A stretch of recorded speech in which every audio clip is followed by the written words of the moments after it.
Bismillahirrahmanirrahim. Assalamualaikum warahmatullahi wabarakatuh. Saya Nurul Izzah Syafiah binti Rozahi bersama rakan saya Anis Izzati binti Aziz dari PISMP Jun 2020 Pendidikan Islam 6 ingin membentangkan tugasan 3 iaitu Bismillahirrahmanirrahim. Assalamualaikum warahmatullahi wabarakatuh. Saya Nurul Izzah Syafiah binti Rozahi bersama rakan saya Anis Izzati binti Aziz dari PISMP Jun 2020 Pendidikan Islam 6 ingin membuat pembentangan bagi tugasan 3 bagi subjek FKIK 3013 Fiqh Kekeluargaan Islam yang bertajuk Proses Pelaksanaan Perkahwinan Poligami. Kita lihat dahulu isi kandungan kepada pembentangan ini. Yang pertama, kita akan lihat pengertian. Kedua, dalil keharusan poligami. Ketiga, hukum poligami. Keempat, sebab-sebab diharuskan poligami. Kelima, syarat-syarat berpoligami. Keenam, hak-hak isteri. Yang ketujuh, prosedur pelaksanaan perkahwinan poligami. Yang kelapan, hikmah berpoligami. Kesembilan, rujukan, dan pembentangan ini diakhiri dengan rumusan. Yang pertama, kita lihat dahulu pengertian. Pengertian poligami adalah apabila seorang lelaki menikah dengan lebih daripada seorang isteri tetapi tidak lebih daripada 4 orang. Kita dapat lihat bahawa poligami ini merupakan keadaan apabila seorang lelaki bernikah dengan lebih daripada seorang isteri namun tidak boleh melebihi daripada 4 orang isteri dalam satu masa. Kita beralih kepada dalil keharusan poligami. Daripada surah An-Nisa ayat yang ketiga, wa in hiftum alla tuqsitu fil yatama fankihu ma taba lakum minan nisa'i masna wa thulatha wa ruba'. Maksud kepada ayat ini, dan jika kamu takut tidak berlaku adil terhadap perempuan-perempuan yatim, apabila kamu berkahwin dengan mereka, maka berkahwinlah dengan sesiapa yang baik daripada perempuan yang lain, 2, 3 atau 4. Daripada surah An-Nisa ayat ketiga ini, kita dapat lihat bahawa dalil ini datang menunjukkan harusnya berpoligami. Menurut jumhur ulama', hukum asal bagi poligami ini adalah harus, namun ia boleh berubah mengikut situasi kepada haram, sunat ataupun makruh.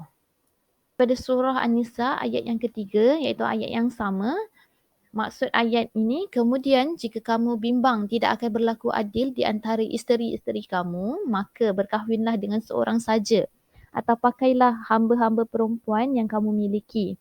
Yang demikian itu lebih dekat untuk mencegah supaya kamu tidak melakukan kezaliman. Daripada sini kita dapat lihat bahawa hukum berpoligami untuk orang yang tidak mampu berlaku adil boleh berubah sama ada kepada makruh ataupun kepada haram. Dalam surah An-Nisa ayat 129, maksudnya, dan kamu tidak akan dapat berlaku adil di antara isteri-isteri kamu sekalipun kamu bersungguh-sungguh hendak melakukannya. Oleh itu, janganlah kamu cenderung dengan melampau berat sebelah kepada isteri yang kamu sayangi sehingga kamu biarkan isteri yang lain seperti benda yang tergantung di awan-awan. Dan jika kamu memperbaiki keadaan yang pincang itu dan memelihara diri daripada perbuatan yang zalim, maka sesungguhnya Allah Maha Pengampun lagi Maha Mengasihani.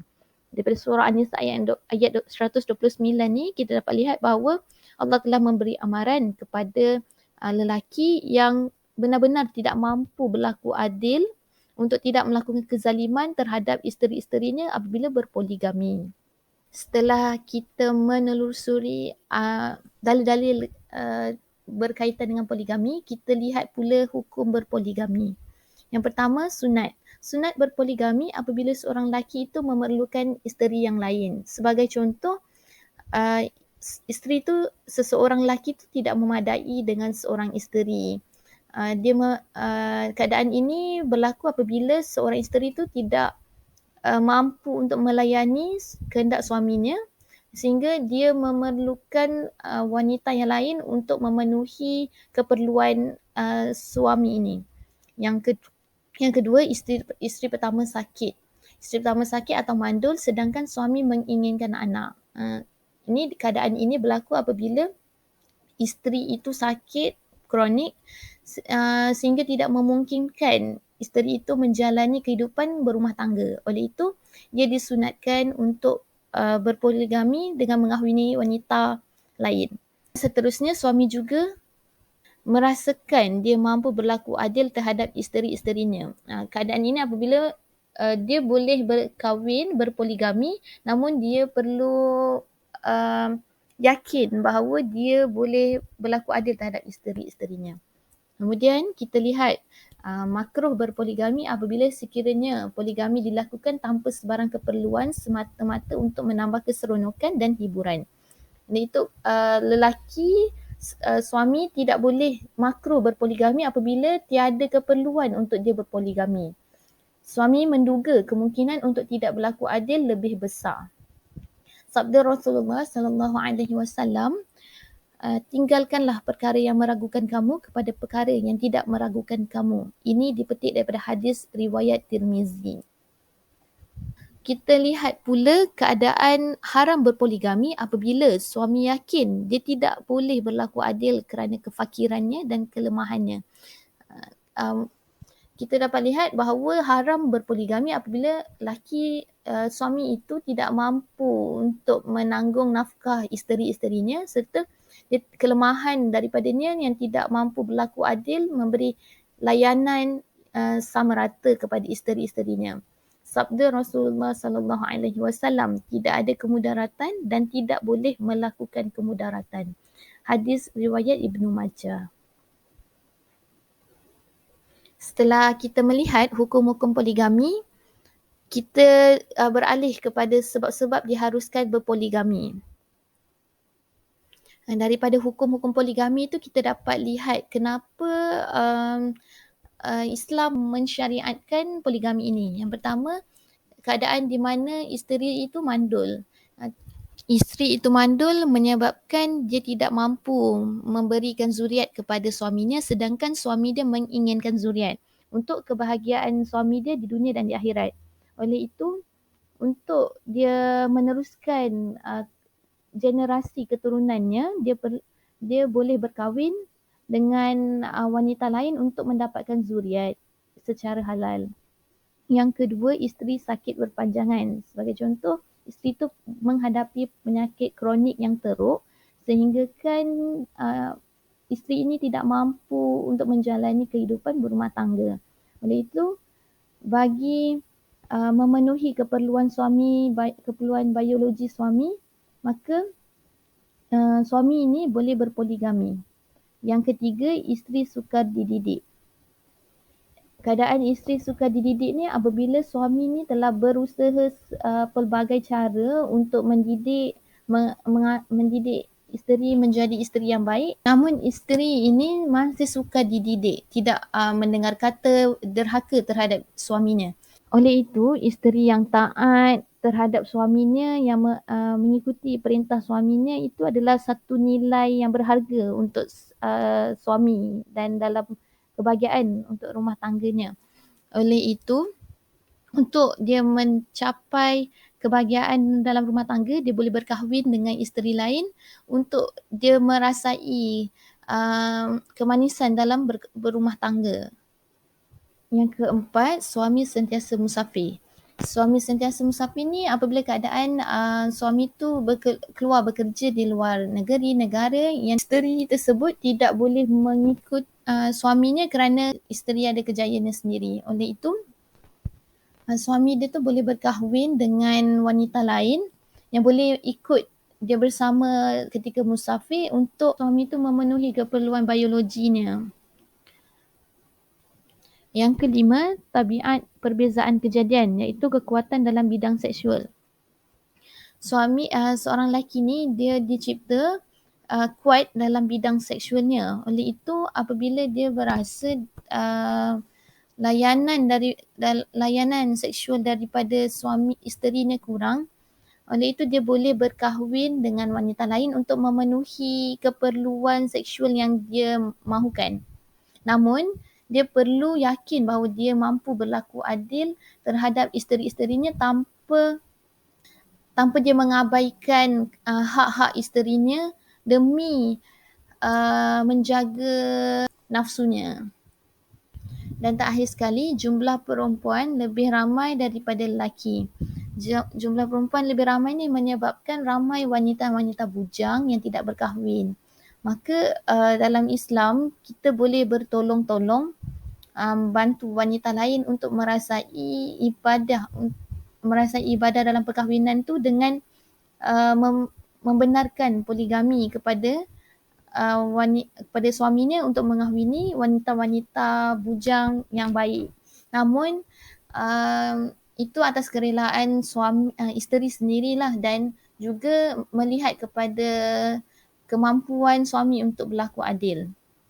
Hal ini disebabkan oleh wanita pada zaman sekarang melahirkan lebih ramai anak-anak perempuan.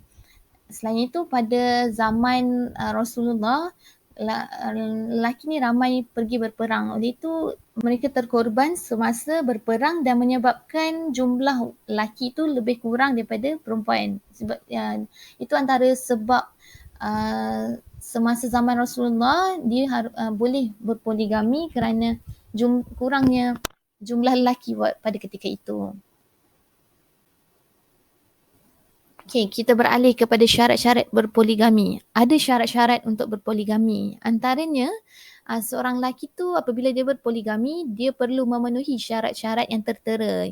3 yang tertera ini. Yang pertama, membatasi jumlah isteri yang akan dikahwini. Daripada surah An-Nisa ayat yang ketiga sendiri, Allah telah membatasi jumlah-jumlah isteri yang boleh seorang lelaki itu berkahwin, iaitu tidak melebihi 4 orang isteri dalam satu masa. Kita boleh ambil satu kisah daripada hadis riwayat Ahmad menceritakan Ghailan bin Salahman ni telah mengahwini 10 orang wanita sebelum memeluk Islam. Jadi apabila dia memeluk Islam, Rasulullah berkata kepada Ghailan ni untuk memilih 4 orang saja isteri daripada 10 isterinya.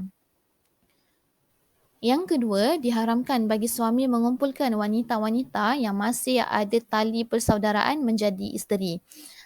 Kisah ini diceritakan, dipetik daripada hadis riwayat Bukhari dan An-Nasai. Ummu Habibah telah mengusulkan kepada Rasulullah untuk mengahwini adik Ummu Habibah. Namun Rasulullah mengatakan, membalas bahawa adiknya itu haram bagi Rasulullah. Dan kita lihat bahawa diharamkan untuk suami ni mengahwini wanita yang masih ada tali persaudaraan dengannya. Okay, yang ketiga, disyariatkan berlaku adil terhadap dirinya sendiri, para isteri dari segi nafkah, pakaian, makan minum, tempat tinggal, giliran bermalam dan kasih sayang, serta dia perlu berlaku adil terhadap anak-anaknya. Kat sini kita dapat lihat bahawa dia boleh berpoligami, namun dia perlu yakin bahawa dia mampu berlaku adil terhadap dirinya sendiri, terhadap para isteri dari segi nafkah dan segalanya, serta kasih sayang terhadap anak-anaknya. Adil terhadap diri sendiri ni kita boleh lihat bahawa dia sendiri jujur bahawa apa yang dia rasakan tentang poligami ni. Apabila dia yakin berlaku adil, maka bolehlah dia berpoligami. Yang kedua, para isteri. Dia perlu memenuhi segala keperluan nafkah zahir dan batin kepada isteri-isterinya dan serta anak-anak. Dia perlu berlaku adil, memberi kasih sayang yang sama rata terhadap semua anak-anak daripada isteri-isterinya.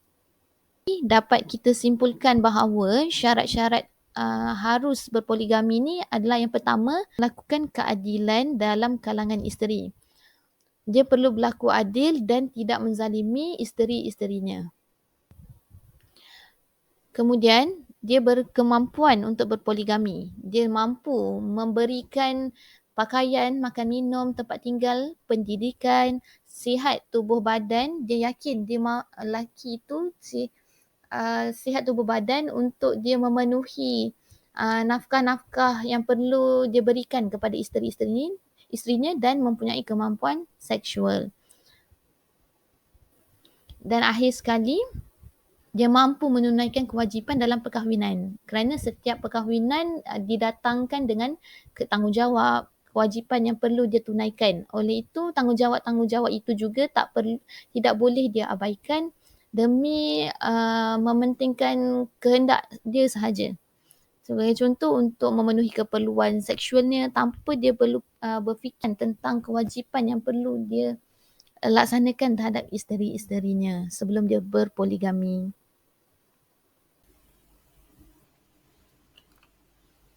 Baiklah, kita akan teruskan kepada pembentangan yang seterusnya, iaitu untuk hak-hak isteri. Suami yang ingin berpoligami perlulah bertanggungjawab dan berlaku adil kepada para isteri mereka, sama ada dari segi fizikal ataupun emosi. Keadilan ni adalah sangat penting untuk memastikan bahawa suami tersebut layak untuk mengamalkan poligami. Sebab kita dapat lihat kalau seorang lelaki tersebut tak mungkin berlaku adil ke atas beberapa orang isterinya, maka memadailah dia untuk mempunyai seorang isteri sahaja. Jadi antara hak-hak isteri sekiranya suami mereka mengamalkan poligami, yang pertama adalah memiliki rumah isteri. Setiap isteri mempunyai hak untuk memiliki rumah sendiri. Allah Subhanahu Wa Taala berfirman dalam surah Al-Ahzab ayat 33 yang bermaksud, menetaplah kamu sekalian wahai isteri-isteri Nabi di rumah-rumah kamu. Jadi dalam ayat di atas disebut perkataan rumah dalam bentuk kata jamak yang menunjukkan makna banyak. Oleh yang demikian, maka dapat difahami bahawa rumah baginda Nabi SAW adalah banyak, iaitu bagi setiap isteri mempunyai kediamannya sendiri. Jadi untuk lelaki yang mengamalkan poligami sepatutnya menyediakan rumah tersendiri bagi setiap isteri mereka. Dengan adanya rumah-rumah yang berasingan ni, dia akan memberikan isteri supaya mereka dapat mempunyai ruang tersendiri dalam rumah supaya mereka menjadi lebih selesa dalam rumah sendiri. Seterusnya, mempunyai rumah berasingan juga dapat mengelakkan daripada berlakunya perselisihan faham antara isteri-isteri tersebut. Dan ia juga dapat memudahkan suami untuk melaksanakan tanggungjawab mereka untuk mengawasi dan juga mengawasi isteri-isteri mereka. Yang kedua adalah untuk menyamakan giliran. Giliran bermalam antara isteri-isteri ataupun al-qasmu adalah sunat, bukannya wajib. Bagi lelaki yang mempunyai ramai isteri, dia disunatkan untuk membahagi-bahagikan malam dan bermalam bersama isteri-isterinya.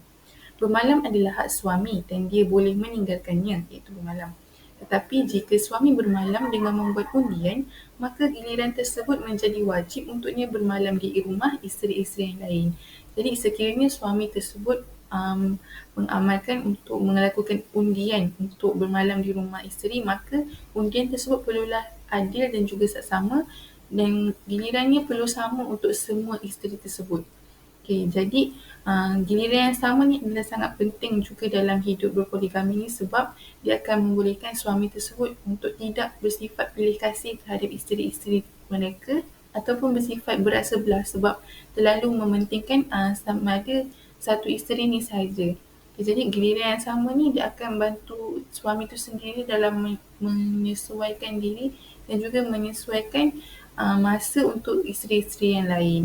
Seterusnya, giliran yang sama ni patut dijalankanlah oleh suami supaya dia tidak mengabaikan isteri-isteri yang lain. Dia tidak memfokuskan kepada seorang isteri sahaja ataupun asyik melebihkan isteri yang sama sahaja. Kalau dia melebihkan isteri yang sama sahaja, maka suami tersebut wajiblah dia perlulah menyamakan giliran yang sama untuk isteri-isteri yang lain supaya tidak mengabaikan mereka.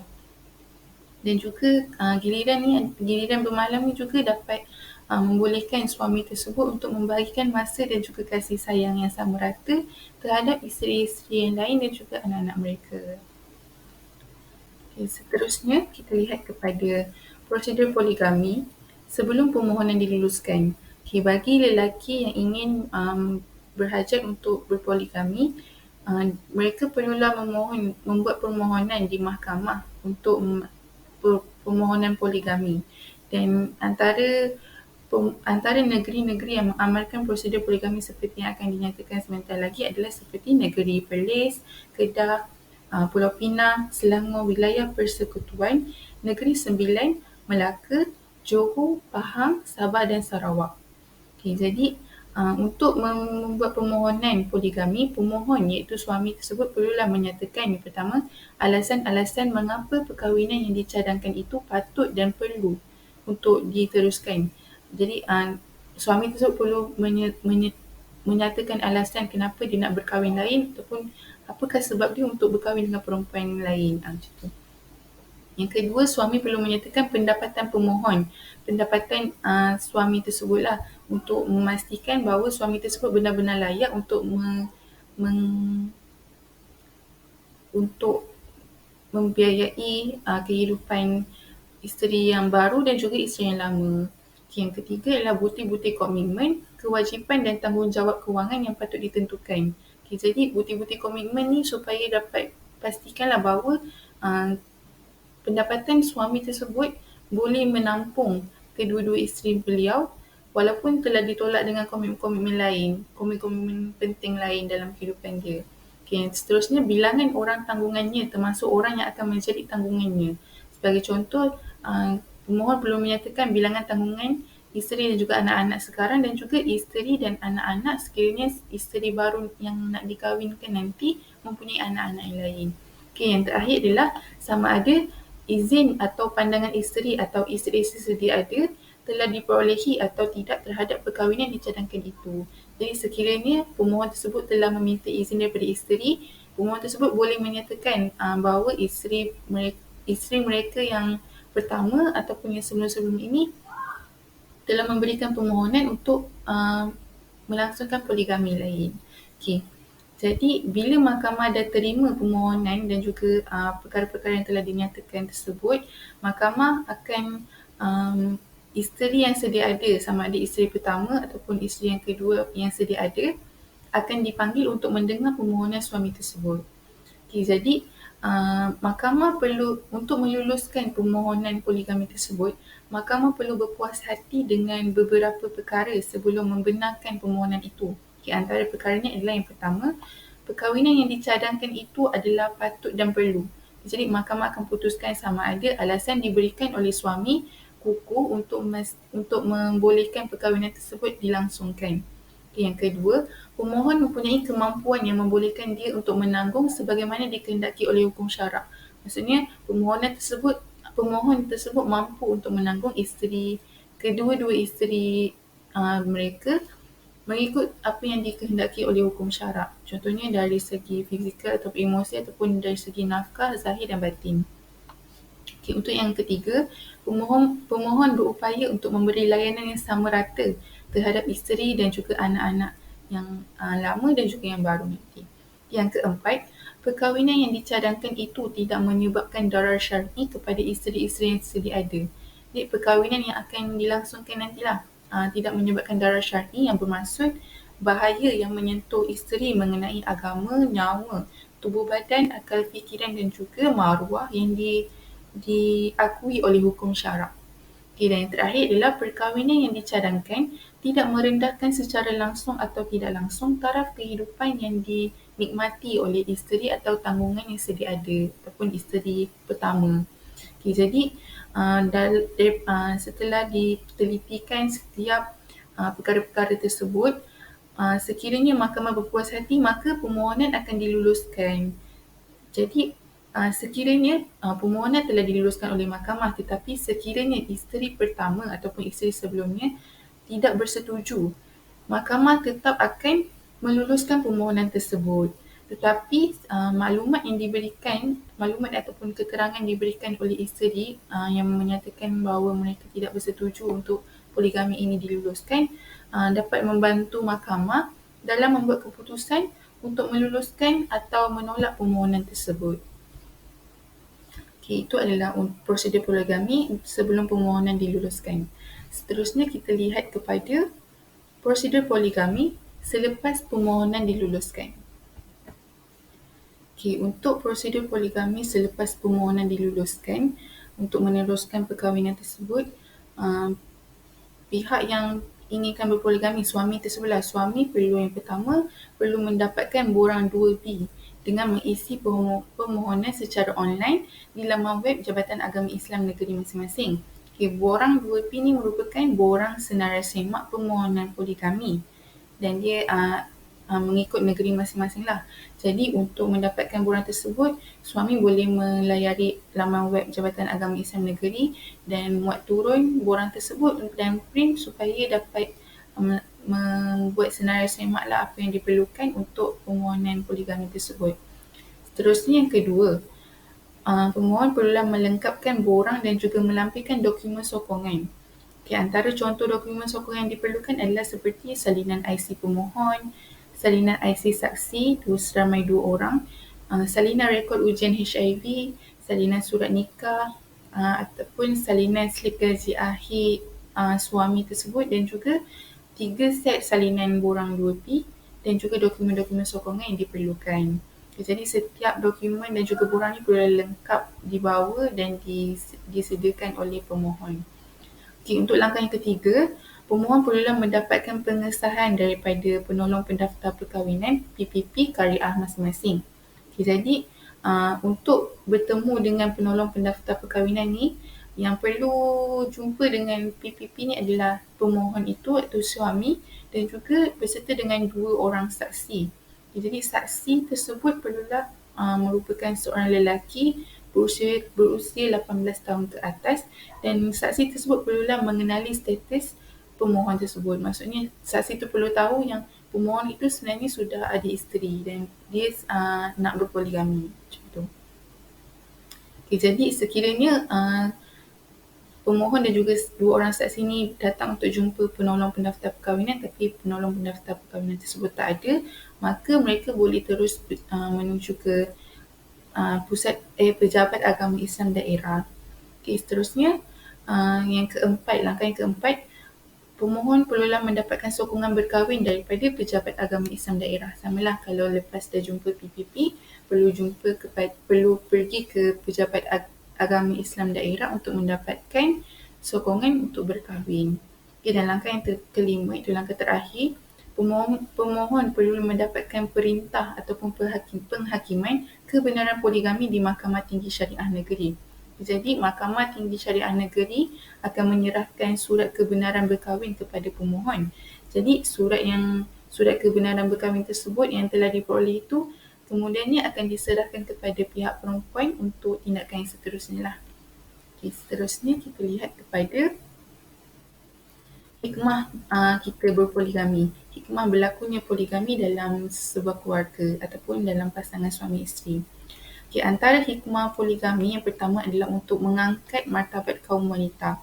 Sebabnya dengan adanya poligami, dia membolehkan wanita-wanita yang masih belum berkahwin untuk berkahwin dengan mana-mana lelaki yang disukainya. Walaupun lelaki tersebut sudah mempunyai isteri. Sebab lelaki dibolehkan untuk berkahwin lebih daripada satu. Jadi ianya juga adalah berkaitan untuk mengangkat martabat kaum wanita supaya mengelakkan daripada ramai lagi wanita untuk menjadi andatu ataupun anak dara tua. Ini juga berkaitan dengan persepsi masyarakat kita lah sebab orang kita selalu menganggap wanita yang lanjut usia tapi masih tidak berkahwin adalah macam tidak laku dan tidak sesuai lah kan dalam masyarakat kita. Jadi dengan adanya hukum poligami ni dapat membantu untuk mengangkat martabat kaum wanita tersebut. Seterusnya yang kedua, menjaga keturunan dan juga kehormatan. Jadi hikmah poligami dapat melahirkan generasi dan juga zuriat barulah untuk menyambung keturunan tersebut. Sebagai contohnya pasangan suami isteri telah berkahwin tetapi isteri pertama tersebut dia tak mampu untuk melahirkan anak ataupun dia mempunyai masalah dan menyebabkan dia tidak mampu untuk mengandung.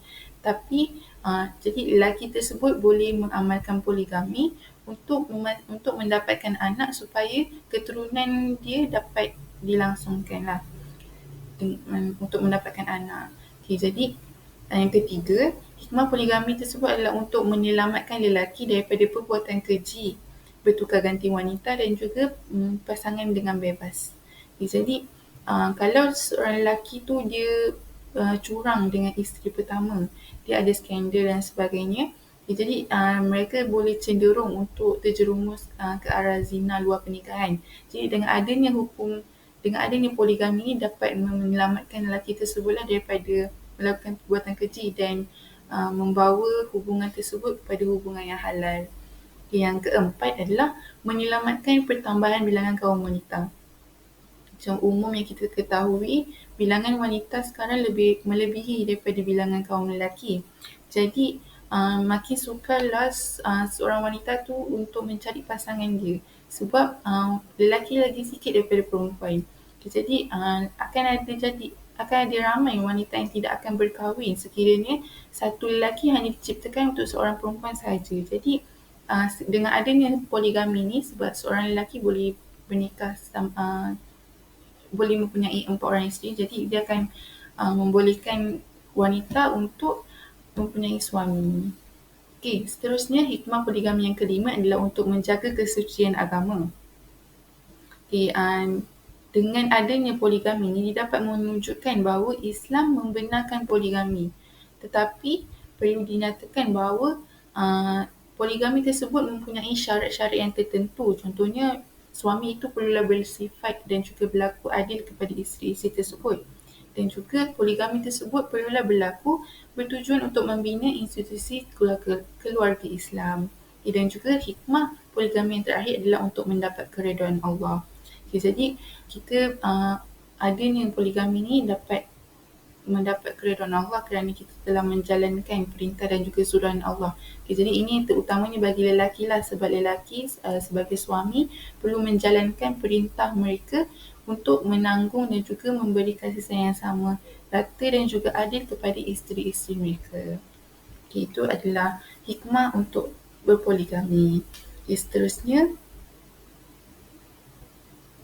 okay, ini adalah rujukan yang kami gunakan untuk menghasilkan slide ini. Okay, jadi itu sahaja daripada kumpulan kami.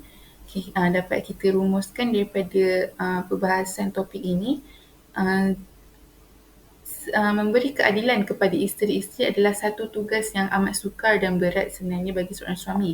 Jadi baginda Rasulullah SAW telah memberi peringatan kepada suami-suami yang berpoligami, iaitu sesiapa yang mempunyai 2 orang isteri dan dia cenderung kepada salah seorang daripadanya, pada hari kiamat dia akan datang dengan sebahagian badannya sengit. Hadis riwayat Abu Daud dan juga At-Tirmizi.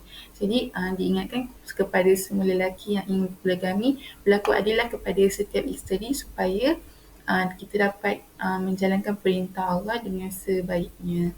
Sekian, itu sahaja daripada kumpulan kami. Sekian, terima kasih.